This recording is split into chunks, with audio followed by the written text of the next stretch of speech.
तर आता हे गाव सोडून जाताना खरं तर खूप वाईट वाटते.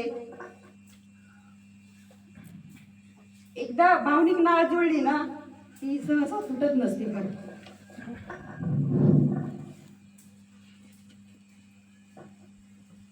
जेवढं आईवर प्रेम करतात तेवढीच ही मुलं आता माझ्याशी एकदम निकटची झालेली आहेत.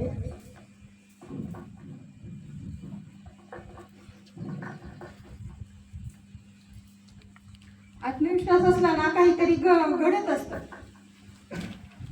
आम्ही फक्त आत्मविश्वास आमचा कमी होऊ दिलेला नाही.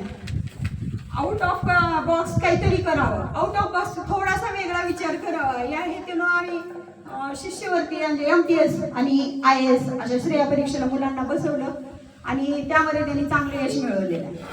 आणि त्यामधून विद्यार्थ्यांमध्ये चढावड निर्माण झाली. आणि एक आता इथून लातूर आणि उदगीर CBSE ला गेली मुलं, पण ते CBSE वर्गामध्ये टॉपर आहे. तिथले मॅडम सर म्हणतात तुला जिल्हा परिषदहून आली तर तू एवढा कसं तुला एवढं कोणी शिकवलं. अशा प्रकारचं म्हणजे पालकांनी जे विश्वास दाखवला आणि ते मुलं आमच्या हातात दिलं ते विश्वास आम्ही सार्थ करण्याचा इथं प्रयत्न केलेला आहे. छोट्या छोट्या कार्यक्रम, प्रजासत्ताक दिन, स्वातंत्र्य दिन याच्या मदतीने मुलांना एक स्टेज निर्माण करून दिले. पहिलीचा मुलगा पण इथं परिपाठाचं सूत्रसंचालन करतोय आणि त्याला अजिबात भीत नाही. म्हणजे माझ्या महाराज माईक आले मी कसं बोलू असं वगैरे काहीच नाही. म्हणजे स्टेज खरंच त्यांना देण्याचा इथं आम्ही